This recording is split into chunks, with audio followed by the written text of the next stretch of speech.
Bismillahirrahmanirrahim. Assalamualaikum warahmatullahi wabarakatuh.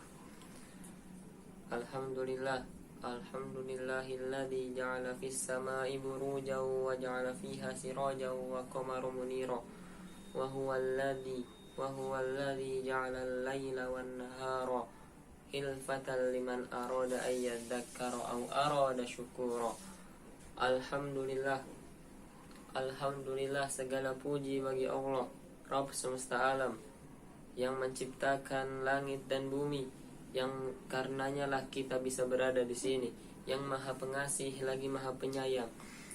Salawat serta salam tak lupa mari kita junjung tinggi kepada Nabi Muhammad sallallahu alaihi wasallam, yang bersama serta ahlu baitnya, dan juga kepada guru-guru kami, orang tua kami, saudara kami, pemimpin-pemimpin kami, muslimin wal muslimat yang terdahulu maupun yang akan datang.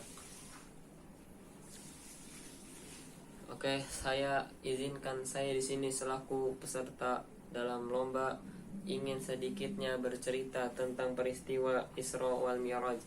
Sebagaimana Allah telah berfirman di dalam Al-Qur'an yang berbunyi, A'udzu billahi minasy syaithanir rajim. Bismillahirrahmanirrahim. Subhanalladzi asra bi'abdihi laylan minal masjidil haram ilal masjidil aqsa alladzi barakna haulahu linuriyahu min ayatina innahu huwas samiul basir. Sadaqallahul azim. Yang artinya, Maha suci bagi Allah yang telah memperjalankan hambanya pada suatu malam dari Masjidil Haram ke Masjidil Aqsa, yang telah kami berkahi di sekelilingnya agar kami perlihatkan sebagian dari tanda-tanda kebesaran kami.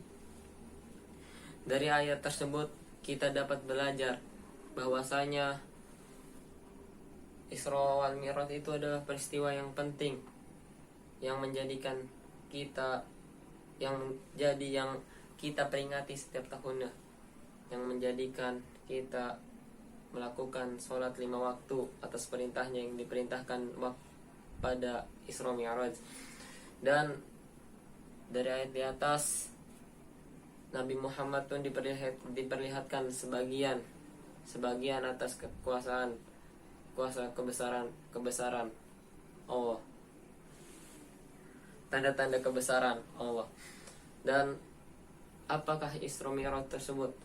Isra Mi'raj adalah 2 perjalanan yang dilakukan oleh Nabi kita Nabi Muhammad SAW, yaitu tepatnya pada 1 tahun sebelum Nabi Muhammad hijrah ke kota Madinah, yaitu pada tahun ke-12, tepatnya setelah Abu Thalib meninggal. Lalu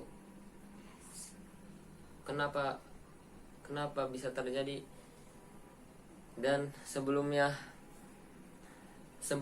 terjadinya Isra Mi'raj, dada Nabi Muhammad dibelah untuk disucikan, dan disucikannya lah oleh malaikat Jibril dengan air Zam-Zam.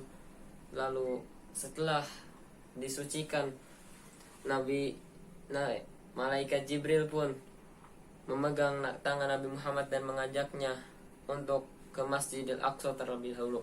Dalam beberapa riwayat, di Masjidil Aqsa Nabi Muhammad bertemu dengan nabi-nabi yang lain, dan Nabi Muhammad pun mengimami sholat. Tapi entah sholat apakah sholat tersebut, tidak ada yang tahu.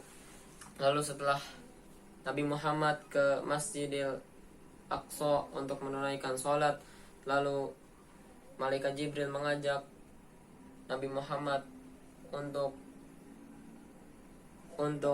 menaiki langit yang pertama, dan mengajaknya menaiki makhluk buruk, hewan buruk, yaitu hewan yang diciptakan oleh Allah, yang terbuat dari cahaya, yang kecepatannya sekecepat kilat, bahkan bisa sekali kecepatannya sejauh mata memandang. Dan setelah sampainya di langit yang pertama, Malaikat Jibril pun berkata kepada penjaga langit pertama, "Bukalah." Lalu malaikat penjaga langit pertama bertanya, "Siapakah engkau?" Lalu Jibril menjawab, "Aku Jibril." Lalu, "Siapakah yang bersamamu?" Lalu malaikat Jibril menjawab, "Dia Muhammad." Lalu dibukakanlah pintu langit pertama. Lalu setelah dibuka, disitulah Nabi Muhammad melihat ada seseorang yang sebelah kanan, sebelah badannya terdapat di kelompok orang, dan sebelah kirinya terdapat di kelompok orang lain.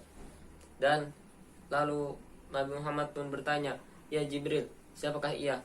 Lalu Jibril menjawab, "Ia adalah Nabi Adam, ia adalah Adam alaihissalam, yaitu bapa dari kita, yaitu manusia pertama yang diciptakan oleh Allah." Lalu setelah ke langit pertama, Nabi Muhammad menuju ke langit yang kedua, yaitu di situ Nabi Muhammad menemukan dua nabi yang berkerabat, yaitu Nabi Isa dan Yahya.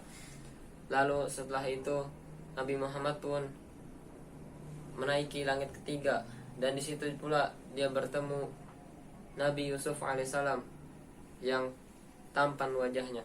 Lalu menaiki langit keempat, Nabi Muhammad bertemu dengan Nabi Idris. Dan menaiki langit kelima, Nabi Muhammad bertemu dengan Nabi Harun alaihissalam. Lalu menaiki langit keenam, Nabi Muhammad pun bertemu dengan Nabi Musa. Dan di setiap tingkatan langit tersebut, setiap Nabi Muhammad bertemu dengan nabi-nabi yang lain. Nabi yang lain mengucapkan, "Selamat datang wahai saudaraku." Dan setelah Nabi Muhammad menaiki langit yang paling atas, langit yang ketujuh, di situ ia menemukan seseorang yang sedang bersandar. Lalu Nabi Muhammad pun bertanya kepada Jibril, malaikat Jibril, "Ya Jibril, siapakah dia?" Lalu Jibril menjawab, "Dia adalah Ibrahim alaihissalam." Lalu Nabi Muhammad menemukan Baitul Ma'mur, yaitu adalah tempat tawaf para malaikat. Setelah itu Nabi Muhammad menemukan Sidratil Muntaha, yaitu tempat ditetapkannya sholat. Lalu Nabi Muhammad bertemu Allah secara langsung, dan Allah memerintahkan sholat kepada Nabi Muhammad. Setelah diperintahkannya sholat, Nabi Muhammad waktu itu 50 waktu. Awal-awal diperintahkan sholat itu 50 waktu. Lalu setelah Nabi Muhammad turun ke langit, ke bawah langit terus, lalu Nabi Muhammad bertemu dengan Nabi Musa. Lalu Nabi Musa bertanya, "Ya Muhammad, apakah yang diperintahkan Allah kepadamu?" Lalu Nabi Muhammad menjawab, "Sholat." Yaitu berapa waktu? 50 waktu. "Mintalah keringanan, sesungguhnya umatmu tidak akan sanggup." Lalu Nabi Muhammad meminta keringanan kepada Allah berkali-kali, berulang-ulang, hingga diringankannya sampai 5 waktu. Lalu setelah diringankan 5 waktu sehari semalam, lalu Nabi Muhammad pun turun dan kembali ke Mekah. Lalu Nabi Muhammad pun menjalani perjalanan Isra Mi'raj tersebut dalam 1 hari 1 malam saja. Bahkan para sahabat banyak yang tidak percaya akan kejadian itu. Wabillahi taufik, jika ada salah dan kekurangan mohon dimaafkan. Wabillahi taufik wal hidayah. Wassalamualaikum warahmatullahi wabarakatuh.